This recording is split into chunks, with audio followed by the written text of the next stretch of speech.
What is up YouTube, it's Jacob here from the Rush Dimension, and today I'll be bringing you a budget Phantom Knight deck profile. This deck profile does not have Dragoon, Accesscode or Zeus in the profile, but it does have the brand new Utopic Draco Future. So let's get right into this. I'm still playing the standard lineup as the previous video. The triple Taunt Scale, triple Boots, double Ancient Cloak, the one Ragged Gloves and the one Greaves. I kind of dumbed it down for myself as well as new players to basically where this will be your starter card, this searches your spells and traps, this searches your monsters, this sends any card from deck to grave, and this will just be a searchable extender, as well as the Silent Boots being an extender in hand. Then for the extenders, I still play the triple Kagemusha Knight. It's a level 3 dark, so it will help you to climb into your Rusty. And I still play the 3 Psychic Wielders because I still have a Synchro in the extra deck, but we will get to that later. And then I play the 1 Danger Bunny and the 1 Danger Noodle. And that is it for those, the known extenders. And for the newly added extenders, I play the 1 Speedroid Terratop, the 1 Take Tom Borg, and the 1 Infinity Conjurer. I play this over the previous starter, the Tour Guide, because this does not have to commit to your normal summon, as well as in the budget community where the guys are still playing the barrier statue. You can summon the Terratop and still be able to swing over the barrier statue without committing to your normal summon. And if you do draw into the Take Tom Borg, you can still special summon this if there's a Levinair on field. And then the Conjurer, because you can mold this off the Cherubini, and if you have no cards in your hand, you can special summon it back from the graveyard as an extender, and then you'd overlay, send it back to the grave, and you'll have an extender each turn as long as this thing is in your graveyard. It does banish when it leaves the field, so you want to try and overlay mostly using this card, unless you know you're going to be closing the game within the next few moves. I did structure the main deck around this card, taking out some of the hand traps and placing in more trap cards to be able to facilitate this card's existence in the deck. And then also newly the 3 Crusadia Reclusia. So the thinking behind this card was it's a level 3, it's an extender in your turn, and it's a destruction. You can special summon this card from your hand into the zone where Cherubini points to. You can activate the effect to target itself and a card on your opponent's side of the field to destroy both, but because this is in the zone where Cherubini points to, it will not destroy itself, so you can continue playing. So this is a very good card going first and second for this deck. Then for the hand traps, I still play the 3 Ash Blossoms. It's a level 3 and a tuner, which also helps for the Synchro in the extra deck, and just a very good generic hand trap to be playing for the blind second, but I do side this out for some of the side deck options that I'll be pointing out later. Then for the spells, the Rotor to search any warrior type, Foolish Burial to dump anything including the Infinity Conjurer, the Emergency Teleport to special summon the Wielder from deck, Cold Bite to be able to help your players go through. I wish that this would come back to 3, because then this will be at 3 in this deck. And then still the 1 Phantom Knight rank up, because the Requiem is still a very good card alongside the board that you build in this deck. And then the traps, I play 3 Phantom Knights Fogblade, the 1 Sword and the 1 Wing. I don't play the Brigandine anymore because it conflicts with the 3 Infinite Impermanence. So if you'd like to, you can drop one of the swords to add it back in, but this conflicts with the Brigandine because this stays in grave, does not banish, so the Brigandine won't be able to activate. You'll have to activate it after it's been set.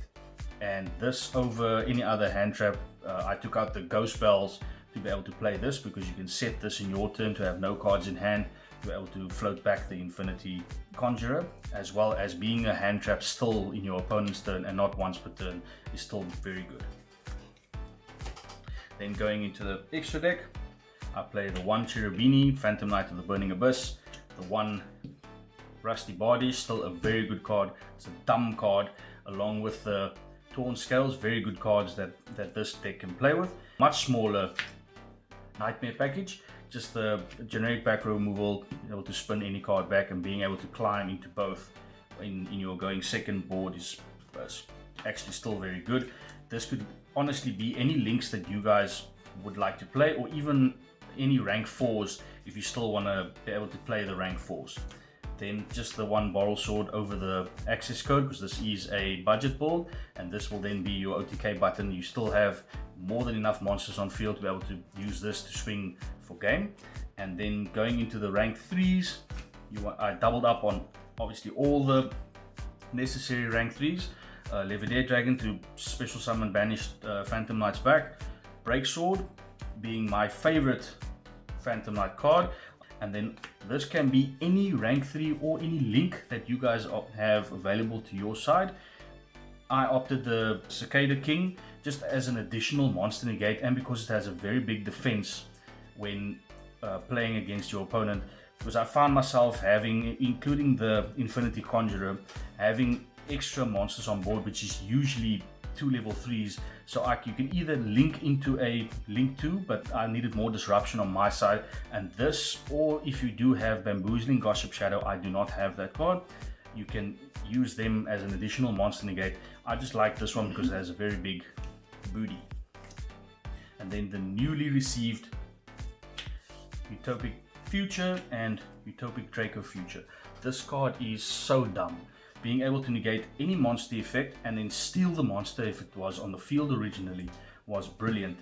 Cannot be destroyed by battle or card effects, so you can actually ram into your opponent's Dragoon with this. If they chain or activate the card, you can chain this effect to negate and steal the Dragoon, and then use its effect in your turn to pop. It's brilliant. I really enjoy playing this card, and the boards are so easy to make. Even if you brick, which is kind of difficult in the way I structured this deck, you can still end with Rusty and this on field, and then you can still summon cards in your next turn to have the Rusty pop off. And then still the Dark Rebellion and the Dark Requiem, because 3 monster negate and destroys are stupid, and you can special summon if you do not special summon this to the zone where Rusty points to, for the pop effect you can negate and destroy and special summon a Dark from the graveyard, which is usually your Break Sword, to the zone where Rusty points to, and then pop an opponent's card. And then still the Metaphys Horus. Again, this can be any level 6 synchro that you feel or that you have to your disposal. The politically correct version would be with the Coral Dragon. I chose this as explained in my previous video because this will give you the option to chain block this card and the Psychic Wielder Engrave. So you can either choose to negate a face-up card, or you can choose to pop a card, and your opponent will not have the option to respond to both. Then going into the side, I put the Ghost Spells in the side deck. This can honestly be Lanciers or Drolls, whichever is more relevant to your meta or to your area, whichever meta decks or decks come up on your side. I chose this card here because it's still level 3 and a tuner, so this helps the synchro play for the Metaphys. And going into the next one, Phantasmane, this will help you draw into your extra extenders, as well as the hand traps to be able to help you play through your opponent's board, as well as have a face-up monster to start your turn with. So this can swing over the Winder, this can swing over a Barrier Statue, whichever is the problematic card on that side. And using this as a link material to go to anything that you need to be able to play through the board that your opponent has built is quite awesome. I still play the triple Twin Twister because Pandemonium is still a thing. Being able to stop that in any phase that is not the main phase is still very good. This will discard a Phantom Knight that you can use as an extender, or any card to be used as an extender. I play this over the Cosmic Cyclone because Lancia being one of the best side cards currently in this meta, everyone will side Lancia against you. So if you have Cosmics, you won't be able to resolve it, and they will still have the blanket effect of you not being able to banish. And then second last, I chose to play the triple anti-spell going first. So I would side out the Ash optionally for this, because this deck does not have any Omnigates because there's no Dragoon in this deck. So this was the best choice so that you do not lose to something like Lightning Storm or Dark Ruler No More, or any board wipe spell cards that your opponent could be playing. So you'd flip this in again any phase that is not the main phase, so that they won't be able to activate their Pandemoniums or any board wipe cards. So this was the best card that I could think of to assist this deck going into a turn 2 board. And then I still play the evenly matched because we have a hard time still playing through constructed boards, and this just helps you clear the board slightly. It will also opt out and negate. This could honestly be any 3 other side deck choices that you guys have. The entire side deck choice is your preference personally, and that is it for the profile.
And that is it for today, guys. Please like and subscribe. Please comment if you enjoyed the profile, any changes that you guys feel can be made to the profile, and we'll see you next time.